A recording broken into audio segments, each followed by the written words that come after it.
সালামু আলাইকুম। আমি নাইম, আর আমার সাথে আছে আরিশ বিন নাম। আরিশ বিন নাইম। বাবার সাথে মাঝে মাঝে একটু ভিডিওতে থাকার ইচ্ছা করে। ঠিক আছে, কথা বলেন আব্বা। ওকে, আমরা অনেক গুরুত্বপূর্ণ একটা কথা বলবো। ঠিক আছে, কোনটা? আচ্ছা। দর্শক, এই মুহূর্তে বাংলাদেশ আওয়ামী লীগের সভানেত্রী শেখ হাসিনার সবচেয়ে বড় আশ্রয় কেন্দ্র, ইভেন আওয়ামী লীগেরও আশ্রয় কেন্দ্র হচ্ছে ভারত। তো আমরা দেখছি ভারতের যে ক্ষমতাসীন দল বিজেপি, তারা বরাবরই শেখ হাসিনার ইস্যুতে শক্ত অবস্থানে আছে। কিন্তু বিপরীত দল যেটা আছে কংগ্রেস, মানে আপনার যে রাহুল গান্ধী এই মুহূর্তে যিনি আছেন, তার যে দল কংগ্রেস, তো কংগ্রেসের একজন সিনিয়র নেতা এবং পার্লামেন্ট মেম্বার, ওনার নাম হচ্ছে শশী থারুর, তার এক বক্তব্য ঘিরে এই মুহূর্তে ভারতেও যেমন তোলপাড়, বিষয়টা নিয়ে বিজেপি সরকার চাপের মুখে বিপদে পড়তে যাচ্ছেন শেখ হাসিনা এবং বাংলাদেশ আওয়ামী লীগের ওইখানে যারা আছেন নেতাকর্মী সম্ভবত। কারণ এই প্রথমবারের মতন ভারত বাংলাদেশের একটা ইস্যুতে খুবই শক্তভাবে নিজেদের অবস্থান প্রকাশ করছে। বিশেষ করে আমাদের ইন্টারিম গভর্নমেন্টের একটা প্রশ্ন বা একটা বার্তা ছিল ভারতের কাছে, যেন শেখ হাসিনা তিনি ভারতে অবস্থানকালে তার মুখকে সামলান, অথবা তিনি এমন কোনো বিবৃতি না দেন যেটা যেন বাংলাদেশে কোনো ঘটনা ঘটে, আর যদি এমন ঘটনাগুলো ঘটে তাহলে সেটার দায়ভার ভারতকে নিতে হবে। ভারতের যে কূটনীতিক বাংলাদেশে আছেন তাকে ডেকে কিন্তু এই বিষয়ে একটা বার্তা দেওয়া হয়েছিল, খেয়াল আছে নিশ্চয়ই আপনার। 5ই ফেব্রুয়ারির ঘটনাগুলোকে কেন্দ্র করে সরকারের পক্ষ থেকে এই পদক্ষেপটা নেওয়া হয়েছিল।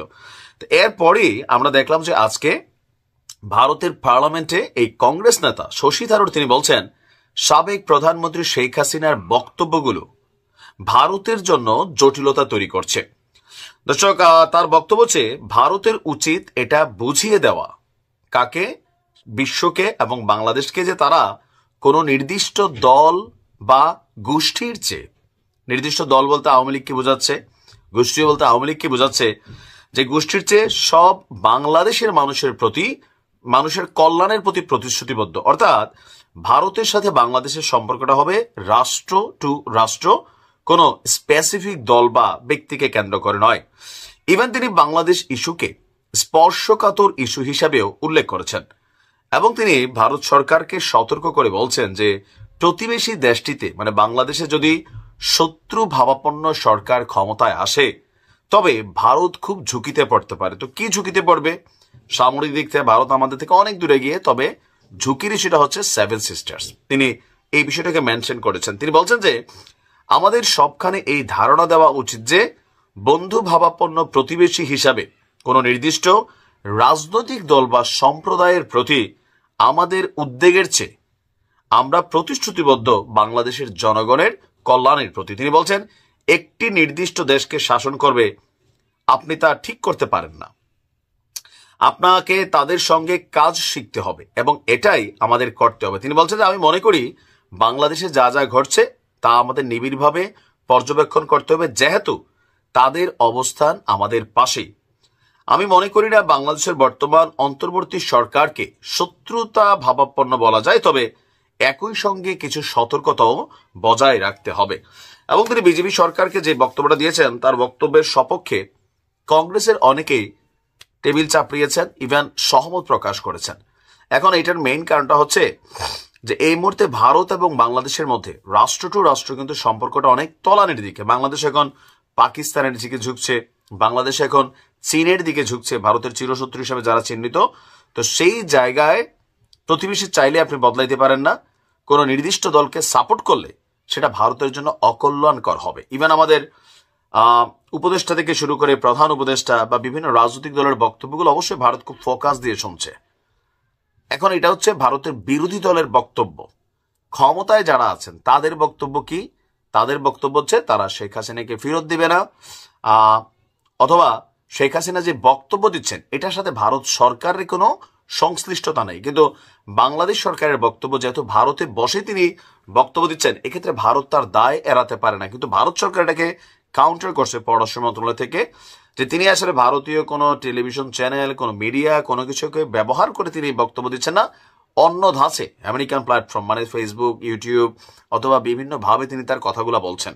তবে এই প্রথমবারের মতন শেখ হাসিনার জবান বন্ধ করার জন্য ভারতে আমরা দেখলাম যে এই ধরনের একটা ব্যতিক্রমী ঘটনা।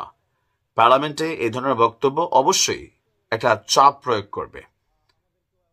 তিনি তার বক্তব্যগুলো দিতে হয়তো আর পারবেন না যদি ভারত সরকার কোনো সিদ্ধান্ত নিয়ে বসে। দেখা যাক কি হয়, তবে সময়টা সব দিক থেকে খারাপ যাচ্ছে। সুসময়ে মাঝে মাঝে সবকিছুই ভালো হতে থাকে, আবার যখন সময় খারাপ হয় তখন কিছু সবকিছু আবার উল্টাপাল্টা চলতে থাকে। তো আমাদের অন্তর্বর্তী সরকারের আপনার সর্বশেষ 6 মাস নিয়ে নানান বক্তব্য আছে, প্রাপ্তি আছে, অপ্রাপ্তি আছে, আলোচনা আছে, সমালোচনা আছে। বাট 5ই ফেব্রুয়ারির পরে হঠাৎ করে রাজনীতির মাঠ থেকে শুরু করে দেশে বিদেশে ডক্টর ইউনূসের নানান বক্তব্য, নানান কর্মকাণ্ড এই মুহূর্তে আবারও আলোচনায় আসছে। 5ই ফেব্রুয়ারির পরে যা যা ঘটছে, অনেকটা কন্ট্রোলিং চলে আসছে সরকারের অনেক কিছুতে। মানে এতদিন যাবৎ সরকারের অবস্থানটা নিয়ে একটা ভাইব্রেশন ছিল, ইউনূস সরকারের সমর্থন নিয়ে একটা ভাইব্রেশন ছিল, ইন্টারন্যাশনাল লেভেলেও ডক্টর ইউনূস আসলে কি করছেন। এই যে তিনি এত বড় একজন ফেমাস মানুষ, আমরা যারা এতদিন বলতাম বা ভাবতাম যে তিনি আসলে ভাই সারা পৃথিবী থেকে দৌড়াইয়া মানুষ বিনিয়োগ করবে, টাকা পয়সা আসবে, বিশ্বব্যাংক টাকা দিবে, তারপর হচ্ছে নানান কিছু আমরা পাবো, একটা আশা ছিল। মাঝখানে গত 6 মাসে পুরোটা হতাশায় পরিণত হয়ে গেছিল। বাট আস্তে আস্তে প্রেক্ষাপট পরিবর্তিত হতে যাচ্ছে। ক্ষমতায় আসার পর থেকেই বিশ্বব্যাংকের সাথে আমাদের যেই অর্থনৈতিক লেনদেনের একটা হিসাব, বেশ কিছু টাকা পয়সা আমরা হাওলাত করার একটা চলমান প্রক্রিয়া ছিল। তো সন্দেহ ছিল যে আমরা এই টাকা পয়সাগুলো পাবো কিনা, বা এই ইন্টারিম গভর্নমেন্টকে, যেহেতু এটা পলিটিক্যাল গভর্নমেন্ট না, বিশ্বব্যাংক রিস্ক নিয়ে টাকা পয়সা দিবে কিনা, অথবা এই সংস্কারটাকে বিশ্বব্যাংক কিভাবে দেখছে। যেহেতু তারা বাংলাদেশ, ভারতের কথা জানি না, but Sri Lanka, like Pakistan, like Myanmar, এই রাষ্ট্রগুলোতে তাদের কিন্তু একটা ভূমিকা আছে অর্থনীতিকে চালু রাখার জন্য। তো সর্বশেষ বিশ্বব্যাংকের ভাইস প্রেসিডেন্ট মার্টিন রেইজার তিনি ডক্টর মোহাম্মদ ইউনূসের সাথে সাক্ষাৎ করতে বাংলাদেশে এসেছেন। আসার পর আমাদের যে রাষ্ট্রীয় অতিথি ভবন আছে যমুনায়, সেখানে ডক্টর মোহাম্মদ ইউনূসের সাথে একটা বৈঠক করেছেন। এই বৈঠকে সরকারের অনেক কিছু নিয়ে আপনার আলোচনা হয়েছে। শুধু তিনি একা না, একটা টিম আসছেন। আর সেখানে অন্তর্বর্তী সরকারের গৃহীত যে চলমান সংস্কার কর্মসূচি আছে, সেই সংস্কার কর্মসূচির প্রতি পূর্ণ সমর্থন ব্যক্ত করেছে বিশ্বব্যাংক। ইভেন এই বৈঠকে বিশ্বব্যাংকের অর্থায়নে কর ব্যবস্থা সহ অন্যান্য ক্ষেত্রে ডিজিটাইজেশন পদ্ধতি চালু এবং বিভিন্ন ক্ষেত্রে সুশাসন ও স্বচ্ছতা প্রতিষ্ঠার লক্ষ্যে সংস্কার কর্মসূচি বাস্তবায়নের বিষয় আলোচনায় উঠে আসে। তবে বিশ্বব্যাংকের সব প্রেসক্রিপশন ফলো করতে যাইয়া অনেক ধরনের ঝামেলায়ও পড়ছেন, দরিদ্র মানুষের রোষানোরও কিন্তু পড়ছেন ডক্টর ইউনূসের এই সরকার। কেননা বিশ্বব্যাংক যাদেরকে টাকা দেয় তারা প্রথমে চিন্তা করে হাওলাত্তা টাকাটা কেমনে রিটার্ন আসবে। তো তারা করে কি, অনেক কিছু যেটা রাষ্ট্র ভর্তুকি দেয়, এই ভর্তুকিগুলো কমানোর পরামর্শ দেয়। এরপরে ধরেন ভ্যাট ট্যাক্সের উপর চাপ বাড়াইতে বলে। তারা যাই করে কেন, তারা যেই টাকাটা বাংলাদেশকে হাওলাত দিচ্ছে, এই টাকাটা সরকার রিটার্ন করতে গেলে কিভাবে রিটার্ন করবে, এগুলো তারা একটা পলিসি আলোচনা করে, অঙ্ক হিসাব করে, সরকারের রাজস্বের হিসাব করে। তো সকল কিছু কইরা তো মাঝে মাঝে বলে যে এক কাজ করেন, গ্যাসের ভিতরে দাম বাড়াই দেন, দিছে কিন্তু 19 টাকা, বিদ্যুৎ একটু দাম বাড়াই দেন, দিছে কিন্তু, ভ্যাট ট্যাক্স এত কমাই রাখছেন কেন, আরো বাড়াই দেন, আরো বাড়াই দিছে কিন্তু। তো এগুলাতে হয়েছে কি, বিশ্বব্যাংক খুশি থাকলেও বাংলাদেশের জনগণের প্রান্তিক পর্যায়ে এগুলো নিয়ে কিন্তু নাভিশ্বাস উঠে গেছে দ্রব্যমূল্যের দামের কারণে। বাট তারপরেও বিশ্বব্যাংকের সাপ্লাই চেইনটা ডক্টর ইউনূসের সরকার কিন্তু ঠিক রাখতে পারছে। বিশ্বব্যাংকের ভাইস প্রেসিডেন্ট বলছেন যে বিশ্বব্যাংক বাংলাদেশের সুশাসন এবং জবাবদিহির উন্নয়নে জরুরি সংস্কারে সহায়তা করছে, যার মাধ্যমে করনীতি ও প্রশাসন, সরকারি ক্রয় ও পরিসংখ্যান সংক্রান্ত সংস্কার অন্তর্ভুক্তি রয়েছে।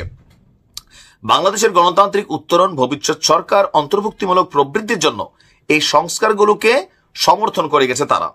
তাদের বক্তব্য যে এই সংস্কারগুলো জনগণ এবং ব্যবসায়ীদের মধ্যে বাংলাদেশের প্রতিষ্ঠানগুলোর সুশাসন, জবাবদিহির প্রতি আস্থা তৈরি করতে সহায়তা করবে, যা ভবিষ্যতের জন্য কল্যাণকর। এছাড়া আরো বিভিন্ন বক্তব্য দিয়েছেন। আর প্রধান উপদেষ্টা জানিয়েছেন তিনি একটি ঐকমত্য প্রতিষ্ঠান বা কমিশন করেছেন, যা 6টি প্রধান সংস্কার কমিশনের প্রস্তাবের বিষয়ে রাজনৈতিক দলগুলোর সাথে আলোচনা করবে।